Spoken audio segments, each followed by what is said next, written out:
The galaxy had forgotten what humans truly were. To the great empires, they were the children of the small, fragile, insignificant stars, a species of dreamers who built ships too thin, too slow, too breakable, a species tolerated, not feared. And yet, in the silence of an alien throne room, one human stood very still. His hands looked gentle, his smile mild, his presence harmless. The court whispered that he was nothing more than a decoration, a token husband for their princess. But on the wall behind him hung a blade, old, primitive, dusty. They laughed at it as a curiosity, a relic of a world that knew nothing of psionics or plasma fire. They never wondered why he kept it so close. They never noticed the way his eyes lingered on it when the shadows grew long. Because humanity carries secrets, not the kind written in treaties or whispered in councils, the kind forged in fire, baptized in war, buried in silence. When the Empire's doom came screaming from the stars, that quiet human would be asked to choose. And when the blade awoke in his hand, the galaxy would remember. The question is, will they remember us as saviors or as the monsters they feared we could become? The palace of the Velcari Empire gleamed under three suns, its towers carved from living crystal that pulsed faintly with psionic energy. To the Velcari, it was the center of civilization, proof of their 1,000-year reign. To Jake Morrison, the lone human prince consort, it was still foreign. Every morning he rose before dawn, even though the suns never rose the same way twice. He trained his body in silence, breath controlled, movements deliberate. Servants watched with curiosity. Who was this human who insisted on carrying crates alongside them, who bowed to the kitchen staff as if they were equals? To the Velcari nobility, he was harmless, a polite ornament placed beside their princess, a gesture of peace between empires. They whispered that he smiled too much, that his eyes carried no weight of power. He was a husband chosen by politics, nothing more. But Princess Lyra saw something else. When she joined him in the gardens, where flowers from 100 worlds bloomed, he asked endless questions about history, rituals, even the smallest details of her people's culture. He listened, he remembered, and when she laughed, he laughed with her, not at her. Slowly, against her own expectations, she began to admire him. On his wall, however, hung the sword, a crude thing by Velcari standards, forged metal, dark glass, uncharged by psionics, a relic of a primitive race. Nobles scoffed when they saw it, calling it quaint. Lyra herself once teased him gently about why he kept it. He had smiled then, but the smile never reached his eyes. "It's a family heirloom," he had said. Nothing more. She hadn't pressed further. Life in the palace settled into rhythm. Councils, banquets, diplomacy wrapped in ceremony. Jake remained the gentle shadow at Lyra's side. He never interrupted, never argued, a perfect consort. Too perfect. And yet, Lyra sometimes caught his expression when he thought no one was watching, the way his eyes hardened when war was mentioned in passing, or when the Empire's admirals bragged about their fleets. A flicker of something she could not name. It vanished quickly, replaced by that calm, courteous smile. The Empire believed itself untouchable. Their psionic warriors, their living warships, their ancient traditions, these were shields stronger than any blade. But Jake listened to their pride and felt something colder, because humans knew better. Empires fall, shields break. Darkness comes without warning. And in the quiet of his quarters, when the palace finally slept, Jake sometimes stood before the sword. His fingers hovered above the hilt, not touching, waiting, remembering. The storm had not arrived yet. The galaxy still believed the Velcari invincible. But far beyond their borders, fleets stirred in shadow. Whole worlds burned in silence.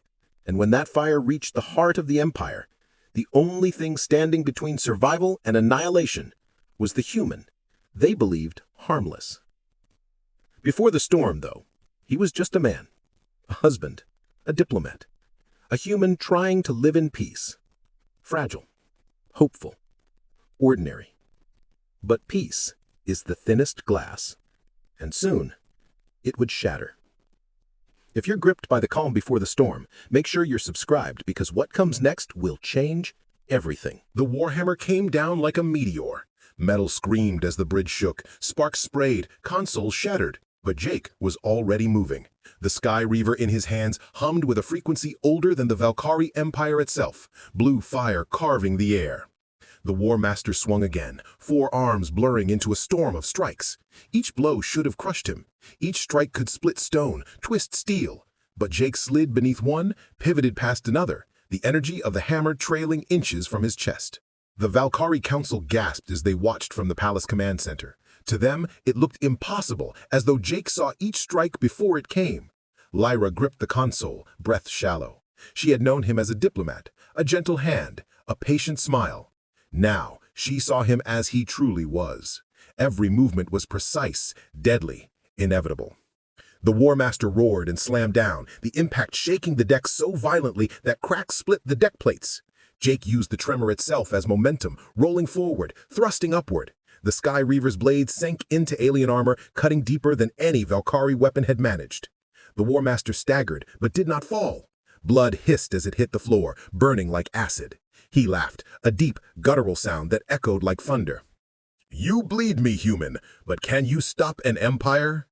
Jake didn't answer. He simply raised his blade again. The duel raged, but elsewhere, the war turned. On the secondary carrier, Lisa Grant's team fought like wolves among sheep. Explosions thundered through the decks as charges were planted. On the tertiary, Charlie's team severed power conduits, leaving massive warships blind in the void. Velcari General stared in disbelief. 12 humans against thousands, and yet the tide shifted. Beta reported, charges set, awaiting detonation. Charlie added, extraction secured, but enemy reinforcements are inbound. Still all eyes remained on the duel. The War Master, massive and furious, swung his hammer in a wide arc. Jake ducked, his blade flashing upward, severing one of the creature's arms at the elbow. The severed limb crashed to the floor, fingers twitching around the hammer's shaft. The War Master screamed fury, shaking the deck. He charged in blind rage, but Jake spun aside, but not fast enough. A blow caught him, slamming him into the wall with bone-shattering force. The council gasped. Lyra cried out. For a heartbeat, the human didn't rise. The War Master loomed over him, hammer raised for the killing strike. And then Jake smiled. His hand shot up, Sky Reaver igniting again. With a twist, the blade cut across the War Master's chest, cleaving through armor, muscle, bone. Blue fire seared through alien flesh. The massive warlord stumbled, roaring in fury, but the light in his eyes was already fading. Jake drove the blade home one last time. The War Master fell. Silence. On every Velcari screen, across every feed, millions watched as Jake Morrison stood over the fallen body. He raised the Sky Reaver, its blade dripping with alien blood, glowing brighter than ever. His voice carried calm certainty. This is Jake Morrison of the 12. Your War Master is dead. Your command is broken. Any ship that retreats will live. Any ship that advances will be destroyed. The threat echoed across enemy comms. Krell crews froze, terror spreading like wildfire. Already their fleet faltered. Some ships broke formation, some fled. Others, bound by pride, chose to fight. Jake's voice hardened. Lisa, now. The secondary carrier erupted in a sun-bright explosion, tearing through nearby ships. The tertiary carrier's systems crashed, weapons falling silent. And from the captured flagship itself, Jake turned its massive guns against the Krell fleet. The void lit up with fire. For 6 brutal hours, chaos reigned. Velcari warships, battered and failing, suddenly found the enemy crumbling. Krell formations collapsed, their command shattered, their courage is gone. When the dust cleared, half the enemy fleet had fled. The rest were destroyed. The Velcari Empire, once staring into the abyss, had survived, but only because 12 humans had carried the weight of a war. The 12 returned to the palace in silence, armor scorched, blades dim. They had not lost none of their number, though each bore wounds that would scar. Lyra ran to Jake the moment he disembarked. She didn't care about the blood on his face, the burns across his arms. She only knew he was alive. She threw herself into his embrace. I thought I had lost you. He held her tightly. His voice was quiet. I told you, we've faced worse. Around them, nobles who had once sneered now stared with reverence. Servants bowed. Even hardened commanders lowered their heads. For the first time, the Velcari looked at humanity not as children, not as fragile allies, but as equals. Emperor Thanos himself stepped forward, voice trembling. "You saved my empire. Name your reward. Anything within my power." Lisa Grant answered for the 12. "We don't need gold. We need partners. Humanity doesn't ask to rule. We ask to stand beside you as equals." The Emperor paused. Millennia of pride weighed on his shoulders. Then, slowly, he nodded. "Yes, from this day, humanity and Velcari stand as one." That night, as the palace celebrated, Jake slipped away into the gardens. The stars stretched above, cold and endless. Lyra found him there, sitting beneath a tree from earth that had been planted as a gift. The Sky Reaver leaned against the trunk, blade dark once more. "You saved millions," Lyra whispered. Jake shook his head slowly. "I killed thousands to do it. That's what people never understand about us. We don't fight because we love war. We fight because someone has to stand when no one else will." He looked at her, eyes shadowed by years of battles unspoken. "That's what it means to be human. To bleed, to break, to burn, and still rise." The blade pulsed faintly, as if answering his words. And Lyra, heart tight with awe and fear, realized the truth. The galaxy would never underestimate humanity again. The first reports arrived like whispers. 3 Velcari colonies, gone. Not conquered, not occupied, erased. At first, the nobles scoffed. "Impossible," they said. "Our fleets are unmatched, our psionics unbreakable." But when the 4th colony fell, the whispers turned to silence. Then came the streams of desperate messages, millions of voices cut short mid-scream as plasma fire burned entire cities to ash. The Krell supremacy had returned. 6 species bound by hatred and war, their fleets black against the stars, their armies uncountable. They took no prisoners, they left no survivors. Inside the throne room, the Velcari High Council raged. Maps lit up with red markers spreading across the rim. Commanders boasted of retaliation, their arrogance a mask for the fear that crept into their eyes. Jake stood at the edge of the chamber, silent as always. They barely noticed him until Emperor Thanos, voice weary, turned and asked, "And what does the human think?" A ripple of laughter followed. Jake had been so quiet, so unthreatening, that many forgot he was there. One commander sneered. What would a harmless consort know of war? Leave strategy to warriors. Jake bowed his head. He said nothing. But Lyra saw his jaw tighten, saw that flicker again. The mask was slipping. The Krell struck harder, faster. Their weapons tore through Velcari ships, their shields bending psionic attacks as if they were smoke. Within 3 days, another fleet was lost. Velcari admirals begged for reinforcements, but every counterstrike ended in disaster. Fear spread through the crystal halls of the palace. The unthinkable was happening, and the Velcari were losing. That night, Lyra found Jake in his quarters. He stood before the sword, hand outstretched, but not touching. His eyes were hard now, shadows where warmth once lived.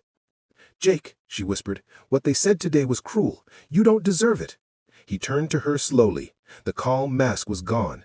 In its place, calculation. Cold, precise, terrifying in its clarity. "They were not wrong," he said. "I have been playing a role. The harmless human, the gentle husband. It was easier that way." And then, at last, he touched the sword. The blade ignited with blue fire, light spilling across the walls. It thrummed with a sound that shook her bones, alive in his grip, as if it had been waiting. Lyra staggered back. "What is that?" "This," Jake said, his voice steady, "is a Sky Reaver, one of 12, forged for humanity's deadliest warriors." Her blood went cold. You were one of them." "I am one of them. I never stopped." The next morning, Emperor Thanos gathered his war council again. His shoulders sagged, his voice cracked with desperation. "Our fleets are broken. The human government has offered aid, but their nearest reinforcements are 3 weeks away. We don't have 3 weeks." Jake stepped forward. No one laughed this time. "There may be another way." He activated a secure comm, speaking rapid English, code words that none of the Velcari understood. Minutes later, he closed the channel. The 12 can be here in 18 hours. The council erupted. A dozen humans against thousands of Krell ships? Madness! But Thanos, beaten and desperate, said only, "You have 18 hours. Then we see what humans can do." They fell from the sky like meteors, 12 pods carving fire into the courtyard. From them emerged warriors clad in black and gray armor, faces scarred, eyes sharp. Each carried a blade like Jake's, glowing with terrible blue fire. The Velcari guards whispered in disbelief. These were not diplomats, not scholars. These were predators disguised as men and women. Lisa Grant gripped Jake's arm. "Good to see you, brother. Let's end this." The war room filled with silence as tactical maps flickered to life. Red markers swarmed the stars. Blue markers, Velcari fleets, were dwindling fast. They have 2,000 ships, 500,000 ground troops. Their strength is also their weakness. Centralized command. Take out their carriers, the fleet collapses. Velcari commanders scoffed. Suicide. Impossible. Lisa only smirked. "We've done worse." That night, the 12 boarded a captured Krell shuttle. Lyra stood on the balcony as it vanished into the void, her heart a storm of dread and hope. The palace command center flickered with feeds from the warriors' armor cams. What Lyra saw stole her breath.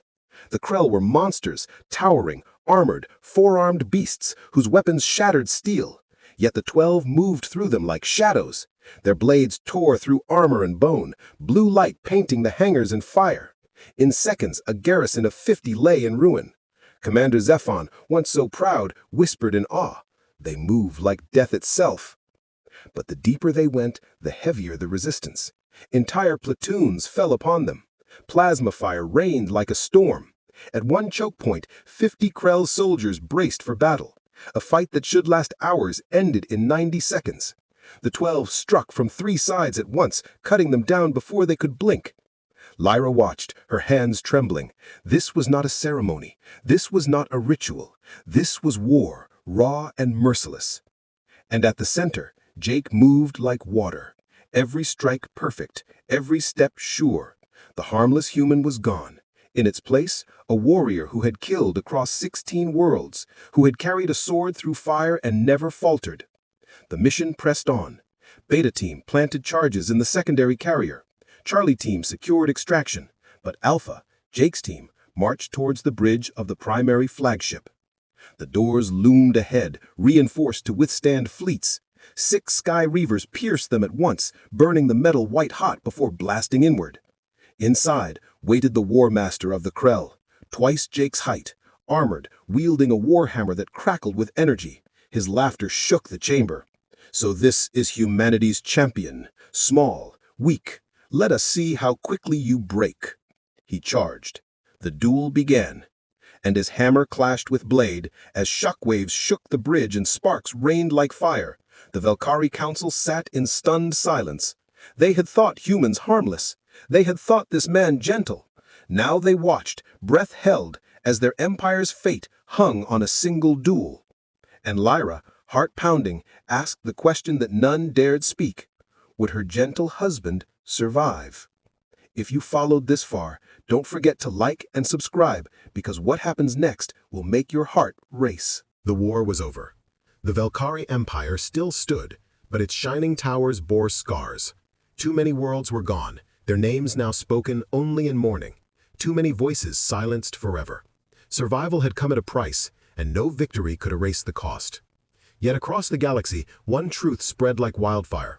Humanity was no longer the forgotten child of the stars. In every council chamber, in every fleet command, whispers grew. 12 humans broke an empire's enemy. 12 humans shattered a fleet of thousands. The stories would twist and change with retellings, but the heart of it remained that the weak species had teeth, and claws, and fire. In the palace, life shifted. Velcari nobles, once dismissive, now bowed with respect. Soldiers begged to train under human methods. Young recruits, Velcari and human alike, marched side by side in new academies, learning what it meant to fight not for glory but for survival. Jake moved among them, Half prince, half soldier, never fully either. He trained warriors with the same ruthless precision he had once reserved for missions no one would ever read about. He taught them discipline, defiance, sacrifice. And at night, when the palace quieted, he returned to the gardens where the sword still rested. Sometimes he would stare at it for long minutes, unmoving. To others, it was a weapon, a symbol. But to him, it was a reminder of battles fought, of lives taken, of burdens that never truly lifted. Lyra would join him there. She saw the wariness in his eyes, the way victory had not brought peace to his soul. She took his hand, grounding him, reminding him that he was not just a blade, but a man, a husband, a father-to-be in a galaxy still learning to heal. Because the truth of humanity was not just strength, it was endurance. It was the choice to stand again and again when no one else could. But it was also the choice to build after the fire, to dream after the ash, to love after the bloodshed. When the new treaty was signed, Human Federation and Velcari Empire as equals, the galaxy trembled. Old empires resisted, rivals muttered threats, but none forgot the sight of 12 humans standing in firelight, blades raised against impossible odds. And when bards and scribes tried to write the history of that war, one line echoed across every retelling. The Velcari survived, not because of their empire, but because one harmless human refused to kneel. Jake never called himself a hero. Heroes, he said, were those who gave without counting the cost. He was a soldier, nothing more. Necessary, relentless, humans. But in the quiet, when he held Lyra's hand beneath the alien stars, even he allowed one truth to settle in his heart. The galaxy would never again mistake fragility for weakness. The galaxy would never again call humanity harmless. And somewhere, in the silence between suns, the blade waited, dark, patient, eternal. Because if the shadows ever rose again, humanity would rise to meet them, no matter the cost. If this story struck you, share it with someone who loves epic tales and subscribe for more HFY legends that prove why humans are never as weak as we seem.